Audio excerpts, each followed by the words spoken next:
Om Amritaputra. Here is the message of Amrita for you all. Are you always peaceful? Are you noble? Do you possess self-restraint? Are you endowed with divine virtues? Are you free from ignorance? Do you possess knowledge of the self? Have you got illumination? Have you realized the immortal pure self? How do you stand before these questions? If you have not got these things, then come, sit down and listen. Here is the message of Amrita for you all. Even if you practice a particle of this, you will go beyond death, sorrow and pain. Meditate always, I am pure consciousness. I am Sachidananda Brahman. I am immutable, self-effulgent, immortal self. I am the silent witness of the three states, namely waking state, dream state and deep sleep state. I am distinct from the body, mind, prana and senses. I am distinct from the five sheets. You will soon attain self-realization. You will attain knowledge of the self, Brahmajnana. It is knowledge. It is bondage when you are attached to your wife, son, property or body. When you take the body as a pure self. It is liberation when you are not attached to any object of this world, when you identify yourself with the pure immortal Atma. Wherever there is calm, desire, there is no Rama. Wherever there is Rama, there is no Kama. Wherever there is desire, there is the world. Therefore, go beyond desire by cultivating discrimination, vivek, and dispassion, vairagya, and meditating on Brahman or the Supreme Self and be happy. Live without the feeling of I-ness and mine-ness and attachment. Restrain the senses, observe the rules of right conduct, get purity of heart, hear the truth, abide in the self, be happy. As soon as you realize that you are not this body, you become free from sorrow and death. You are free from the bondage of karma, from the fetters of desires, from the mirage of this mundane life and its concomitant evils and miseries. Soul or the Supreme Self or Atma or Brahman is an abiding, constantly existing and imperishable entity. It is the basis of the world. It is indivisible, self-limitless, unchanging and all-pervading. It is the silent vectors of Sakshi of the three states, namely waking, dreaming and deep sleep. The knower of this soul or Atma attains immortality and enters the abode of bliss and nectar. Brahman is real and eternal. His body is unreal and perishable. From the knowledge of self, Atma, and non-self, Anatma, springs the stream of immortality or the ancient wisdom of the seers of the Upanishads. Atma is the immortal substance or essence in truth in man. Atma is the origin of thoughts, desires and reason.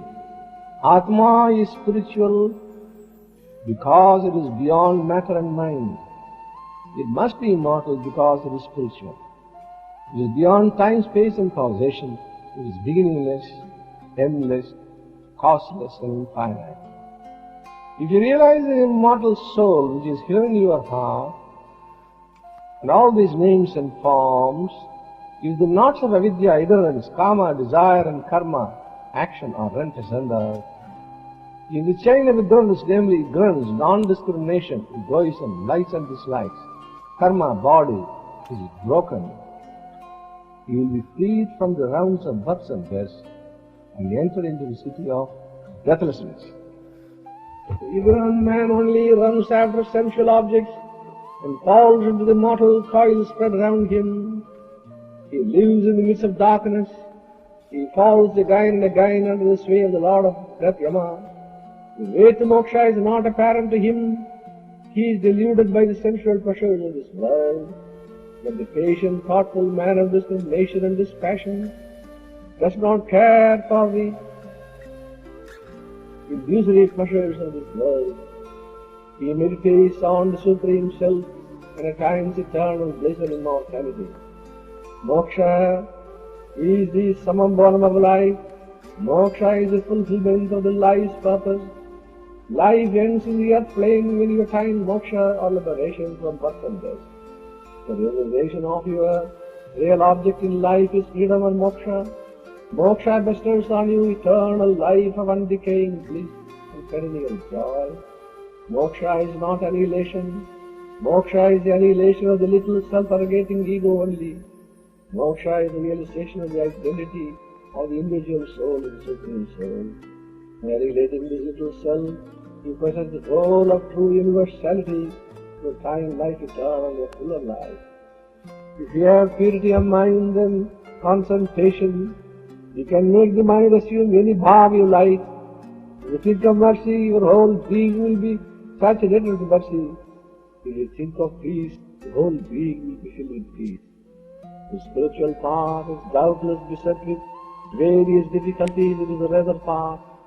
You walk in this path is like walking on the edge of a sharp razor. You will fall down several times, but you will have to rise up quickly and walk a dive with more zeal, boldness and cheerfulness. Every stumbling block will become a stepping stone to success or ascending the hill of spiritual knowledge. Every fall will give you additional strength to rise up to a great height in the ladder of yoga. Do not lose sight of the goal. Do not miss the ideal. Do not be discouraged. You will soon get spiritual strength from within. The indweller will guide you and push you up. All saints and sages, all prophets and seers had to pass through tremendous struggle and severe ordeals before they reached the goal. March boldly, O fair youth, and reach the goal. It is not true that only one attains moksha or liberation and none else can. History bears evidence of many a Shankara having come into the world. If the past could produce Shankaras, why not the future also? What one has achieved can be achieved by others also. This is the immutable law of nature. Whosoever would attain the knowledge of the self like Yagyavalkya or Brahmanto Upanishad, like Uddhalaka Chandogya Upanishad, will also attain moksha or immortality. The way of the enlightened sages is sinless. The way out to liberation or freedom or perfect happiness and peace is through perfect purity of mind and heart, of every act of character and life, through self-radiance, self-restraint and control of mind, and through regular meditation on the pure self-luminous, invisible, all-pervading self or Atma. If you attain self-realization, all doubts will be rent asunder. Supreme contentment will ever dwell in your heart. You will be purged of rajas and tamas. You will be ever peaceful and happy. Therefore, struggle hard to attain this rare state of supreme blessedness in the neighbor. The flame of a man destroys human darkness. Even its own knowledge of self destroys ignorance or avidya, the root cause of human sufferings and tribulation. Therefore, attain the knowledge of the self, get illumination and go about happy. What is that by knowing which everything else will be known? What is that by attaining which there will be no hankering for any other thing? What is that by realizing which one becomes immortal, fearless, desireless and rest in everlasting peace and happiness? It is Brahman Atma, the ultimate truth, which is the summum bonum of life. It is the Bhuma, infinite intelligence, or the unconditioned. You can get real happiness only by attaining Bhuma, or the highest self. They all live in the spirit of this message of Amrita May you all be equipped with 4 means of salvation to the place of the Lord. May you all find some realization in the very Om.